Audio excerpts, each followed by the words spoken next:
Praise the lord everyone. प्रभु यीशु मसीह के मीठे और मधुर नाम में आप सभी को जय मसीह की।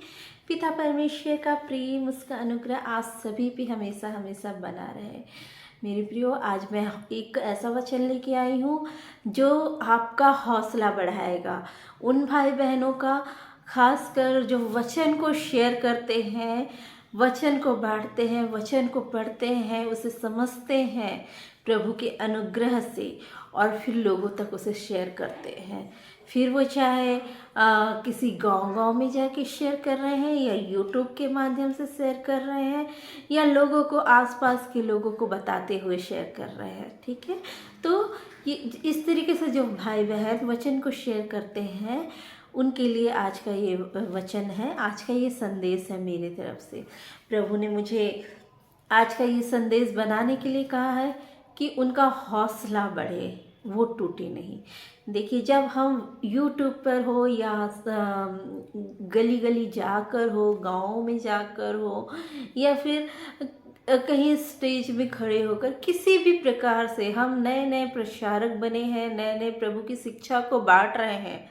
ठीक, तो क्या होगा? सबसे पहले आपके रिश्तेदार, दोस्त, आस पड़ोस के लोग, आपके जानने पहचानने वाले लोग सबसे पहले आप पर उंगली उठाने आ जाएंगे। याद रखिएगा मेरे प्रियो, सबसे पहले वो उंगली उठाने आ जाएंगे, दोष लगाने आ जाएंगे, आपको जज करने आ जाएंगे कि ये वही लोग हैं। वो ये कहेंगे, ये तो वही है ना जो इसका पास्ट ऐसा था, ये तो ऐसा करता था, ये वैसा करता था। ठीक है, तो उसमें अपना हौसला मत खोइए। वो सब देखते हुए, दूसरों की बातों को सुनकर अपना हौसला मत खोइए। ठीक है, देखिए, मैं एक पास्टर को जानती हूँ जो पहले बहुत ज़्यादा ड्रिंक करते थे। फिर उसके बाद प्रभु की आवाज़ उन्होंने सुना, और आज वो इतने अच्छे पास्टर हैं। इतनी सारे वो चर्च चलाते हैं, चर्च खोले हैं, अपनी सेवकाई को देते हैं। लेकिन आपको मैं बता रही हूँ, ये बात हुई कई साल हो चुके उनको पास्टर बने हुए, कई साल हो चुके हैं। लेकिन आज भी मेरे प्रियो, मैं आप लोगों को बताती हूँ, कोई नॉन क्रिश्चियन नहीं। उनके चर्च में नॉन क्रिश्चियन भी जाते हैं, बहुत बड़ी संख्या में जाते हैं, जो वचन को ग्रहण करते हैं, प्रभु यीशु मसीह को अपनाए हैं। इवन मैं कहूँगी, उनके चर्च में नॉन क्रिश्चियन जो थे वो ज़्यादा जाते हैं, और वो प्रभु यीशु मसीह को अपना उद्धारकर्ता ग्रहण कर चुके हैं। लेकिन मैं आप लोगों को बताऊंगी, आज भी उनको मसीही जो लोग हैं उन पर दोष लगाते हैं, उनके बारे में गलत बातें बोलते हैं। मेरे प्रियो, अगर उनके साथ ऐसा होता है, ठीक है, और वैसे ही भी बाइबल में जितने भी भविष्यवक्ता हुए हैं, नबी हुए हैं, सबके साथ ऐसा हुआ है। प्रभु यीशु मसीह के साथ ऐसा हुआ है, जो खुद परमेश्वर है, उनको भी लोगों ने नहीं छोड़ा। तो आप और मैं इस चीज़ के लिए तैयार रहें। जब हम वचन को बांटते हैं तो इस चीज़ के लिए तैयार रहें कि ये जो हमारे आसपास के लोग हैं वो क्या करेंगे, हम पे दोष लगाने के लिए सबसे पहले वो आएंगे। वो इस चीज़ को नहीं देखेंगे कि परमेश्वर ने इन्हें चुना है, इनका जीवन बदल गया है, और ये परमेश्वर की राह पे चल रहे। अगर आप प्रभु के वचन को पढ़कर अगर सही बातें भी बनाएंगे तो वो उसमें नुक्स निकालेंगे, उसमें दोष निकालेंगे। तो इनका सुनकर अपने हौसले को मत खोइए। मैं आप लोग के सामने एक वचन पढ़ दूंगी जो पाया जाता भजन संहिता 75। मैं पूरा 75 पढ़ रही हूँ, ध्यान से सुनिएगा मेरे प्रियो। हे परमेश्वर, हम तेरा धन्यवाद करते हैं, हम तेरे नाम का धन्यवाद करते हैं, क्योंकि तेरा नाम प्रकट हुआ है, तेरे आश्चर्य कर्मों का वर्णन हो रहा है। जब ठीक समय आएगा तब मैं आप ही ठीक न्याय करूँगा। जब पृथ्वी अपने सब रहने वालों समेत डोल रही है, तब मैं ही उसके खंभों को स्थिर करता हूँ। मैंने घमंडियों से कहा, घमंड मत करो, और दुष्टों से सींग ऊंचा मत करो। अपना सींग बहुत ऊंचा मत करो, न सिर उठाकर ढिठाई की बात बोलो। ये दुष्टों से कहा जा रहा है, जो घमंड करते हैं और वो अपने सिर उठाते से सींग को उठाते हैं और ढिठाई वाली बात करते हैं, जो कमजोरों पर अत्याचार करते हैं। ठीक है, अब ये कमजोर किनको समझते हैं मेरे प्रियो? कमजोर ये उनको समझते हैं जो प्रभु के राह पे चलते हैं। ठीक है, उसके आज्ञाओं को मानते हैं। ये कमजोर उनको इसलिए समझते हैं कि जो प्रभु के मार्ग पे जो चलते हैं वो अपनी हर प्रॉब्लम को, अपनी हर मुश्किल को प्रभु पर छोड़ देते हैं। कोई उन्हें सताता है, कोई उन्हें ढिठाई की बातें बोलता है, ठीक है, तो वो अपनी समस्या, अपनी बात ले जाके प्रभु के चरणों में रखते हैं। प्रभु के चरणों में रखते हैं, ना कि खुद लड़ाई करने जाते हैं। और जब ये खुद लड़ाई करने नहीं जाते हैं तो ये जो घमंडी लोग हैं और जो दुष्ट लोग हैं, ये क्या सोचते हैं कि ये तो कमज़ोर इंसान है, लेकिन वो कमज़ोर नहीं है। वो परमेश्वर के सामने अपनी सारी प्रॉब्लम्स को रख देते हैं और परमेश्वर उसका ठीक समय आने पर सही सही न्याय करेंगे और न्याय करते हैं। ठीक है, क्योंकि बढ़ती ना तो पूर्व से, ना पश्चिम से और ना जंगल की ओर से आती है, परंतु परमेश्वर ही न्यायी है। वह एक को घटाता दूसरे को बढ़ाता है। परमेश्वर सबके कार्य के अनुसार उसको उसका फल देता है, उसको उसका फल देता है। यहोवा के हाथ में एक कटोरा जिसमें दाख मधु झाग वाला है, उसमें मसाला मिला है और वह उसमें उडेलता है। निश्चय उसकी तलछट तक पृथ्वी के सब दुष्ट लोग पी जाएंगे। ठीक है, परमेश्वर का न्याय ऐसा ही है। दुष्ट लोग अगर जो हैं वो सोचते हैं कि हमारा कोई कुछ नहीं बिगाड़ सकता, तो परमेश्वर के न्याय से वो बच नहीं सकते हैं।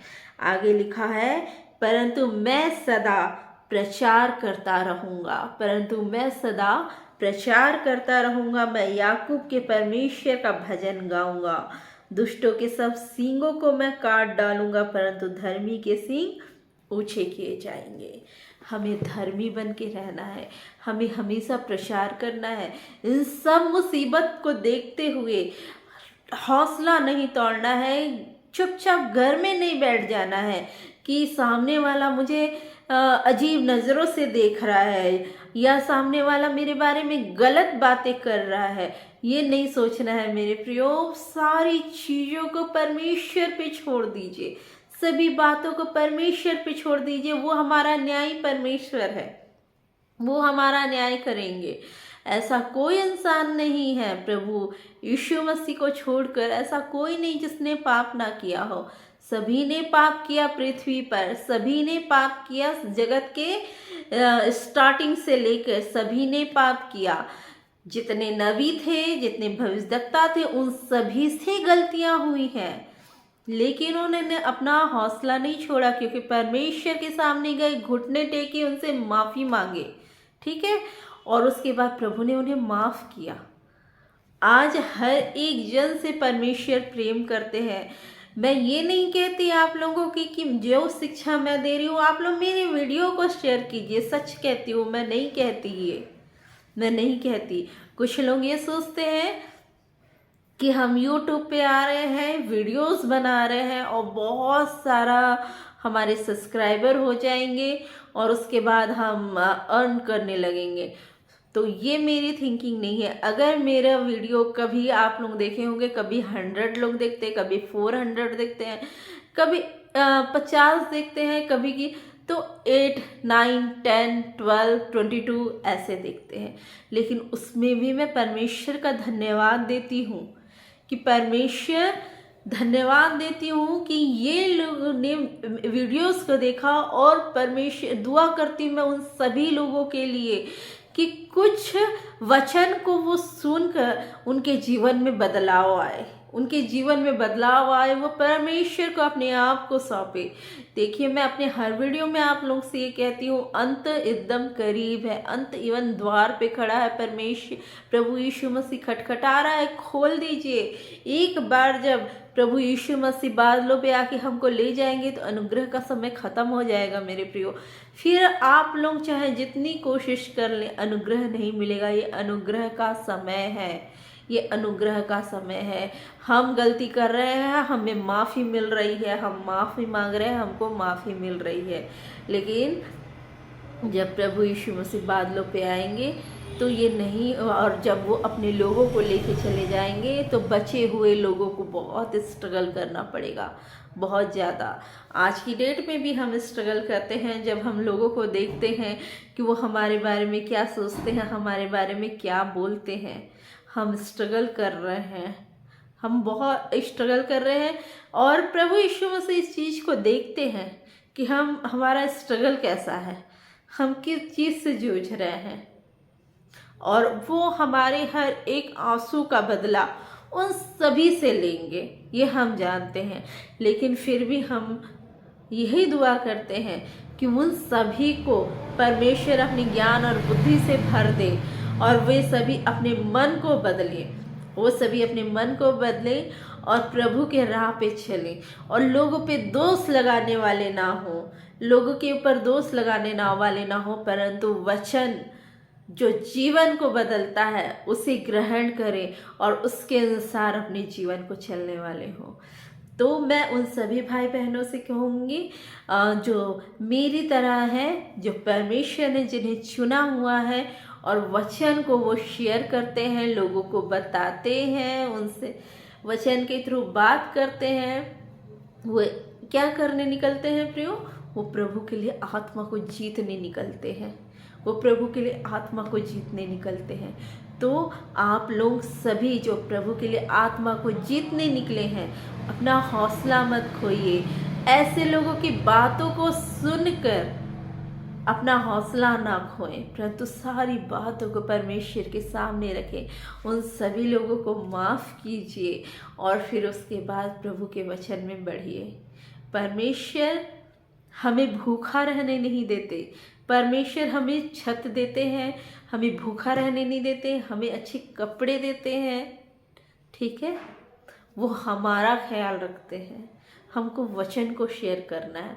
मैं ये नहीं कहती कि आप मेरा ही वीडियो शेयर कीजिए सब जगह, मैं आप लोग से कहूँगी कि आप लोग वचन को पढ़िए, वचन के ज्ञान को जानिए। वचन क्या कहता है? वचन को पढ़ने से ज्ञान और बुद्धि की प्राप्ति होती है। वचन क्या कहता है, क्या बोलना चाहता है? वचन कहता है मतलब परमेश्वर कहते हैं, परमेश्वर क्या कहना चाहते, क्या बोलना चाहते, उसे समझिए और फिर लोगों को बताइए, लोगों के सामने बताइए कि परमेश्वर ने क्या बातें की आपसे, आज वचन के द्वारा क्या बातें की। मुझे भी कल ऐसा महसूस हुआ था कि लोग मेरे बारे में गलत सोचते हैं, मुझे जज कर रहे हैं, मुझे भी लगा था। और मैंने आज जब वचन पढ़ा ना मेरे प्रियो, तो प्रभु ने मुझे आज ये वचन दिया जो मैं आप लोगों के सामने पढ़ी, और वो वचन मुझे हौसला दिया और ज़्यादा। मैं नहीं टूटी। मैं जानती हूँ कि मेरे आसपास सभी लोग जो हैं वो मुझे इस तरीके से बहुत सारी बातें बोलेंगे, मैं सुनूंगी, मैं महसूस करूंगी, मैं समझूंगी उन चीज़ों को, मैं जानती हूँ, लेकिन मैं अपना हौसला नहीं तोड़ूंगी। मैं क्या करूंगी? जो वचन कहा कि मैं फिर भी प्रचार करूंगा, और मैं कहती हूँ कि मैं फिर भी प्रचार करूंगी, अपने प्रभु यीशु मसीह का नाम को ऊंचा करूंगी, और मैं करूंगी, और मैं हमेशा करूंगी अपने प्रभु यीशु मसीह के नाम को ऊंचा। चाहे जितनी मुसीबत आए, जितनी परेशानी आए, मैं अपने प्रभु यीशु मसीह का नाम को ऊंचा करूंगी। मैं उन सभी लोगों को माफ़ करूंगी, क्योंकि ये मेरे प्रभु यीशु मसीह की आज्ञा है कि तुम क्षमा करो, तो मैं उन सभी लोगों को माफ़ करूंगी और क्षमा करूंगी। आप सभी को मैं यही कहना चाहती हूँ प्रियो, कि वचन को पढ़िए, लोगों को क्षमा कीजिए, एक दिन उनका भी मन बदलेगा, और मैं तो चाहती हूँ एक दिन वो भी खड़े होके परमेश्वर के सच्चे और जीते वचन को लोगों तक पहुंचाएं और एक दूसरे से बोलें और बातचीत करें, ना कि दूसरों के मजाक उड़ाएं, उनका अपमान करें। कोई ऐसे बहुत सारे लोग होते हैं, इन सब से हमें परेशान नहीं होना, परंतु हौसला बनाए रखना है और प्रभु के वचन को लोगों तक पहुंचाते रहना है। हम यहाँ के नहीं हैं प्रियो, याद रखिएगा, हम परदेसी हैं, हम परदेसी हैं। मैं बहुत लोगों को हमेशा से कहते आई हूँ, हमेशा से कहते रहती हूँ कि हम परदेसी हैं, हम यहाँ के नहीं हैं। मैं कहते रहती हूँ मैं परदेसी हूँ, मैं यहाँ की नहीं हूँ, मेरा घर तो कहीं और है और मुझे वहाँ जाना है, और मुझे वहाँ जाना है। मैं हमेशा कहते रहती हूँ कि मुझे वहाँ जाना है, अपने प्रभु के घर में जाना है, मुझे वहाँ रहना है, अपने परमेश्वर के साथ रहना है। वो मेरा घर है, लेकिन मुझे वहाँ जाने से पहले तैयारी करनी पड़ेगी। परमेश्वर मुझे तैयार कर रहे हैं, मैं कोई नहीं होती हूँ तैयार होने वाली, परमेश्वर मुझे तैयार कर रहे हैं क्योंकि वो मुझसे प्रेम करते हैं, इसीलिए वो मुझे तैयार कर रहे हैं उस घर में ले जाने के लिए। क्या मैं पाप में डूबी हुई उस घर में जा सकती हूँ? नहीं। वो मुझे तैयार कर रहे हैं, वो मुझे तैयार कर रहे हैं कि मैं लोगों को क्षमा करने पाऊँ, मैं लोगों को माफ़ करने वाली हो सकूँ, ताकि मैं दयावान बन सकूँ, मैं धीरज धर सकूँ।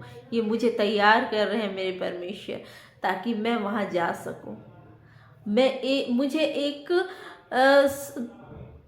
एक पाप मुक्त इंसान बना रहे हैं मेरे प्रभु, ताकि मैं वहाँ प्रवेश कर सकूं, ताकि उसके दिए हुए उजले कपड़े को मैं पहन सकूं, उसके दिए हुए मुकुट को मैं लगा सकूं। ये परमेश्वर मुझे तैयार कर रहे हैं वहाँ के लिए, और ये ऐसा ही परमेश्वर आप सभी को तैयार करना चाहते हैं। इसीलिए दूसरों पे दोष लगाना बंद कीजिए, दूसरों का मजाक उड़ाना बंद कीजिए, दूसरों को जज करना बंद कीजिए, और फिर परमेश्वर की राह पे बढ़िए, वचन को पढ़िए और परमेश्वर की राह पे बढ़िए। आप सभी को मैं ये हौसला देती हूँ परमेश्वर की आज्ञा के अनुसार, जो उन्होंने आज मुझे ये वचन दिया, उस आज्ञा के अनुसार आज मैं आप सभी को ये हौसला देती हूँ कि प्रभु यीशु में बढ़ते जाइए। पिता परमेश्वर का प्रेम, उसका अनुग्रह आप सभी पे हमेशा हमेशा मेरे प्रिय बना रहे। पिता परमेश्वर के प्रेम में आप आगे बढ़ते रहें और उसमें निरंतर आगे बढ़ते रहिए। मैं आप लोगों के सामने एक छोटी सी कविता बोलूँगी जो मैं लिखी हूँ।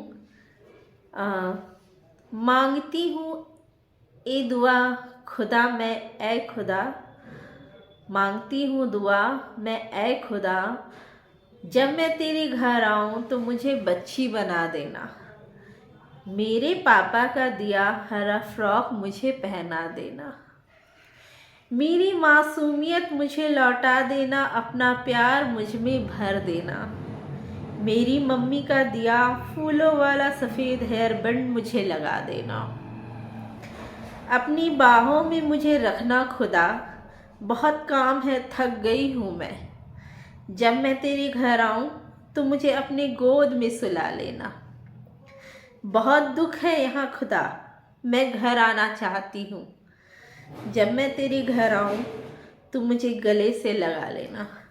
हम जब यहाँ हैं तो हम जानते हैं कि बहुत सारी प्रॉब्लम्स हमारे अंदर आती है।